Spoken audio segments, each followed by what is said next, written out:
समझ नहीं आ रहा अपने सैलरी इंक्रीमेंट का क्या करूं। बेटा इतना क्या सोच रहा है, अपने म्यूचुअल फंड्स के एसआईपी का टॉपअप करा ले। This is the right time. क्या समझ में नहीं आया। बेटा इतना क्या सोच रहा है, अपने म्यूचुअल फंड्स का एसआईपी टॉपअप करा ले। This is the right time. अब समझा।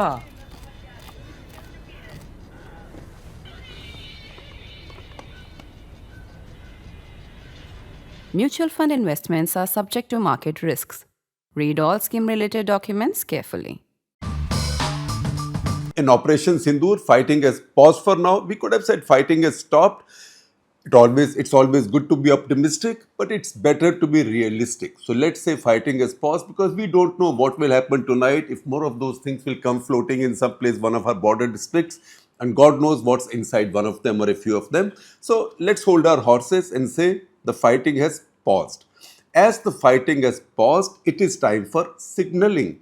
And the Prime Minister himself, Prime Minister Narendra Modi, started the signalling campaign today. And nobody can do it better than him. His choice of the place, his choice of words, his choice of what was the backdrop, everything was part of this giant signalling campaign. So what did he do? What are the three elements key to this signalling? One is Indian Air Force. Second is Adampur airbase. Third is S-400 missiles. This campaign, basic fighting was about 48 hours, fighting of different kinds.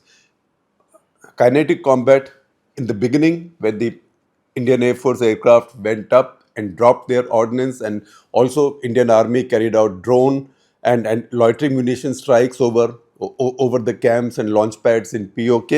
That was one part of the campaign. And then this was a remote campaign from both sides with drones and missiles and also counter drone and counter missile measures.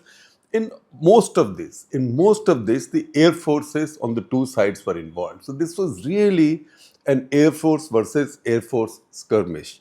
Once again, as you watch signaling and analyze the signaling, the Air Chief was in attendance, Air Chief Marshal AP Singh, and also the Prime Minister was wearing a cap. See his cap and see the insignia on his cap. This was the Western Air Command's cap. Western Air Command is also called the Trishul Command, the Trident Command. Once again, to sum up, Indian Air Force it was that took the risk and delivered the punch in spite of not having the luxury of a prior suppression of enemy air defense. Usually, before any air attack, that process is carried out. But despite that, Indian Air Force took that risk. That's one.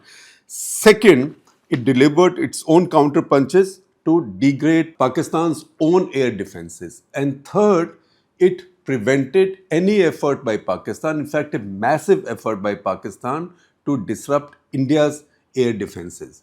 That's why now we don't know with Narendra Modi, you never know. He may tomorrow land up, say some Indian Army station, big Indian Army station, have the commanders in front of him and also compliment the Indian Army. He may land up at a naval station. We don't know with him. He may continue it, but he chose either only the Indian Air Force or Indian Air Force first. So that is the first signal, because Indian Air Force it is that took the responsibility of delivering this punch. It delivered this punch effectively. It exposed itself to a great deal of danger and attrition, the threat of attrition, because when you go out to attack, you are also exposed to more attrition because you are busy attacking. And second, this was a case in which there was no surprise. There was no larger surprise in the sense that India had said they were going to retaliate for Pahalgam. India had made no secret of what the targets were going to be. The Pakistanis knew fully well what the targets will be. The only thing they did not know was the precise timing of the attack. So Air Force took that risk, knowing that the Pakistanis will be fully prepared, set back in defense. And in these situations, the defender has many advantages, particularly if the defender does not feel desperate enough to prevent you from attacking your targets.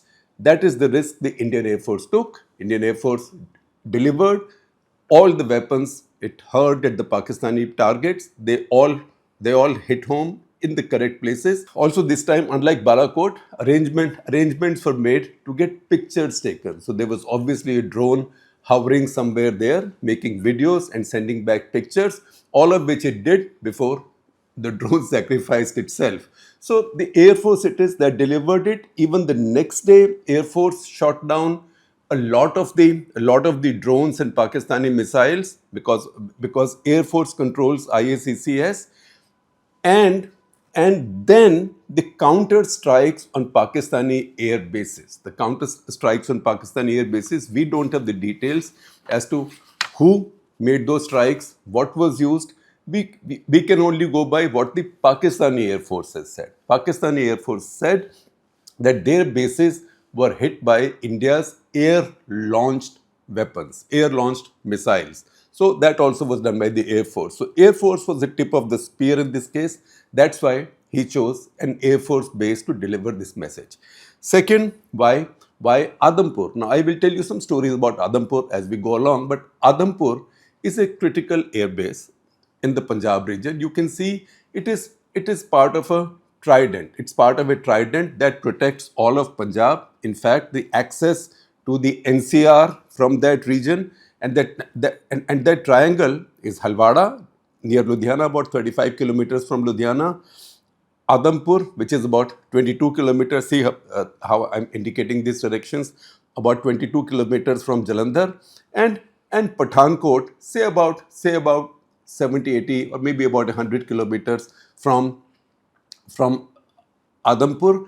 And then in the middle, about 110 kilometers from Adampur, is Amritsar. Amritsar does not have a combat air base, but it has an important air base because it's in the front, and it gives you the first indication, the first signals of anything coming in, anything hostile coming in from the Pakistani side. So protection of Amritsar is the responsibility of these three bases. They coordinate among themselves. And because Jammu and Kashmir does not really have many air assets or many air bases, geographically, because that much flat land is not available, also because of the mountains, that much radar vision is not available, it's very difficult to defend Jammu and Kashmir's, particularly Kashmir Valley's airspace from there. So that responsibility also falls on these air bases. That's where Adampur sits in the middle.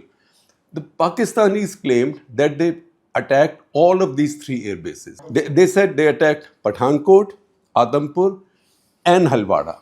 Now, Adampur, they laid specific emphasis on, because they said Adampur is where India's S-400 battery is located, and we fired a missile and destroyed it. That was the claim that they made quite explicitly. They also suggested that they had used hypersonic weapons to carry out that attack. Now, the fact is that something of very high speed was used in attacking Adampur and maybe some of the other air bases. No Indian air base was hit directly by any of these missiles. Either they were deflected, or they failed, or they hit some place which really wasn't a target. So they made no impact. Adampur, however, because the Pakistanis were making so much noise, they also said that the airbase itself has suffered severe damage, including the runway. So for the Prime Minister to land directly on that runway, he flew in an Indian Air Force C-130 to land directly on that runway. You can see the runway is fine, and because the planes are around and you can see the airbase, you can see that the airbase is absolutely intact. There is no debris, nothing is broken. So obviously whatever was fired did not hit the airbase. It was deflected or intercepted. And that is the reason he has chosen Adampur Air Base. He could have gone to Pathankot, he could have gone to Halwada, he could have gone to Ambala, but Adampur in particular. Now, part of this signaling was also his addressing the Sikh community, because this is the heart of Punjab. He said, he quoted from Guru Gobind Singh, "Chidiya se main baaz ladaun." I sent my hawk to fight the sparrows. "Chidiya se main baaz ladaun. Sawa lakh se ek bidaun." That one of mine can go and fight lakh and a quarter. Tabhi Gobind Singh naam kahan. So he quoted that line from Guru Gobind Singh. That also was part of the signaling, because remember, in the build-up to this clash, because Pakistanis knew that after Pahalgam there will be inevitable retaliation from India.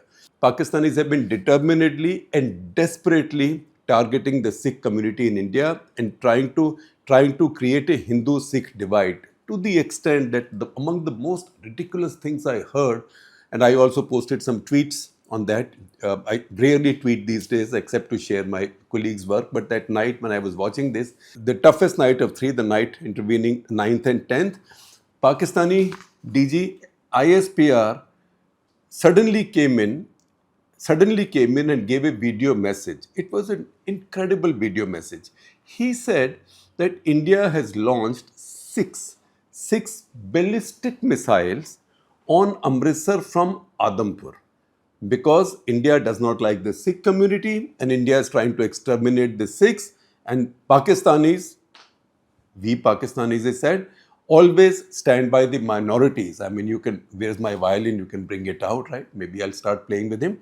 But suddenly, for him to come out at 5 o'clock or 4:30 or so, thereabouts, you can see the timestamps on my tweets also. For him to say that India had fired ballistic missiles, the first thing I said was that Adampur to Amritsar is just about 100 kilometers. So for a ballistic missile to travel 100 kilometers, it will have to fly a lot of distance up and down. It's idiotic, makes no sense. And second, why would India target the Sikhs? He was trying to create that same divide. And that process had been going on for quite some time. They also accused Indian Air Force of having targeted the Nankana Sahib Gurdwara. That is something they didn't repeat. It was rebutted by the Indian spokespersons also at the Indian presser. This has been a Pakistani effort. That's why this was also an outreach by the Prime Minister, the choice of Adampur, and using this storied line from Sikh history. Now the third element of this signaling. We are talking about the Trident Command, Trishul Command. So we've also taken 3 points of signaling. The S-400. So first of all, those S-400 standing right behind Prime Minister Modi, he also posted pictures of it, and he stood in front of those to give a speech. Also, the backdrop has a MiG-29. In fact, the significance of the MiG-29, besides the fact that it's a very nice-looking aircraft, Russians make some of the best-looking aircraft also, and also very effective, very powerful.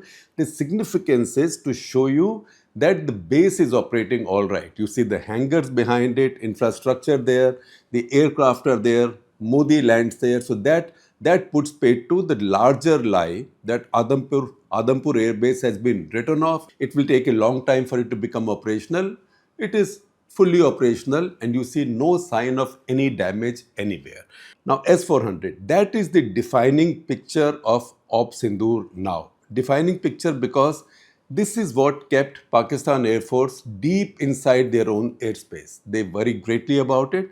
S-400 can track targets up to 600 kilometers. It can hit targets even 400 kilometers away. So nobody wants to mess with it. So any adversary would try to take out your S-400 batteries. And India has a limited number of these. India had contracted to buy 5. Russians were able to supply 3, and then their own trouble started in Ukraine. And then they needed to employ all the batteries they had or they could manufacture in the Ukraine conflict. So they've not been able to deliver all 5 to India. There's only 3 batteries for such a large airspace around India with so much hostility in the air in a two-front situation. That's why each one of these batteries is strategically invaluable. And it was important to display this. The interesting point also is that it's the first pictures that we've ever seen of Indian S-400s ever since they arrived. A picture has never been released. That's why for the government to display this, there had to be a good reason, and I've just explained the reason to you. Now, what was this missile that Pakistanis claim they fired at Adampur, one or more? They said it's a hypersonic. The missile was obviously a Fateh 1 or Fateh 2. I can't tell Fateh 1 from Fateh 2, but more likely it will be Fateh 2 because that has a longer range, and Pakistanis would prefer to keep their launchers as far away from the Indian border as possible because after all, once there is a launch, there is sufficient telemetry available and computers available to precisely locate where the launcher is and to target it. This missile is not a hypersonic missile, but in the way it is fired and in the way it's designed, as it comes down, it acquires some ballistic characteristics, and that gives it a very high speed and makes it that much tougher to intercept it. That's why if none of these missiles has made any impact, all of these have been either intercepted or deflected. This speaks well of India's air defense. And that they almost live telecast. In fact, as they were firing, there was somebody doing a commentary saying these missiles are now going and they will do this, so and so in India, because they were trying to spook India that early morning. And they obviously expected that these missiles will go and hit these Indian air bases and military headquarters and cause a great deal of devastation. And then let us see what do the Indians do. That did not work, obviously. This missile, it's not a hypersonic missile. The way it is fired, it acquires the characteristics of a ballistic missile. Not fully, but still the characteristics of a ballistic missile. So it can acquire a very high speed. To be able to prevent all of these missiles from striking their targets says something about India's air defenses. I had warned you at the outset that I will tell you some stories about Adampur, Halwara, Adampur, Pathankot. I told you that's a triangle that keeps Pakistan Air Force at bay and protects a lot of North India and the NCR region as well. That's why Pakistanis are always expected to target these bases. I will take you back to 1965. 1965, Pakistan had planned a series of raids involving 58 aircraft on Pathankot, Adampur and Halwara. And these were planned to be launched simultaneously to pulverize Indian Air Force and all three bases. What they carried out at Pathankot was very successful. That is something that's history that's been written about many times. India lost quite a few aircraft on the ground. India was taken by surprise. But they had their own confusions, so simultaneity did not take place. By the time they came to Adampur and Halwara, Indian combat air patrols were up and combat took place there. And at least 2, if not 3 Pakistani sabres were hit. 2 crashed near Halwara. Both pilots died. One of those pilots was squadron leader Rafiqi, who was Pakistan's most celebrated pilot. He was also credited with having shot down 2 of our vampires on the first day of that war over Cham, and 1 more hunter after that. He was already hailed as a big hero in Pakistan. He was shot down along with his wingman. Both of them died, could not eject, and were buried next to Halwara Air Base. In fact, it's after this squadron leader, Rafiqi, that Pakistan Air Force's Shorkot Air Base was named. That is the air base that Indian Air Force attacked this time with long-range weapons. Also in 1965, Pakistan did something else that was very audacious. That is to drop Special Services Group commandos over these 3 air bases. Because these 3 air bases are a thorn on their side, or there are 3 thorns on their side. Pathankot, Adampur and Halwara. 135 Special Services Group commanders were dropped on these air bases on a C-130 aircraft.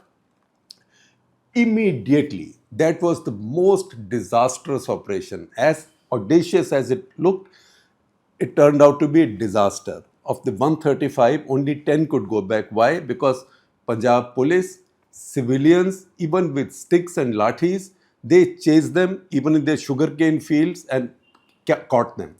All of them were taken prisoner. 10 were able to somehow walk back to Pakistan. That was the biggest disaster. The first special forces operation in the subcontinent's history was an absolutely total disaster. It was launched by Pakistan, and the target again was these 3 bases. I had written about this some time back. I will share an article with you. And remember, even in 2016, first week January, Pakistani terrorists once again tried to hit the Pathankot air base. That underlines the importance of these 3 air bases, these 3 interlinked air bases. These 3 interlinked air bases, not that far apart from one another.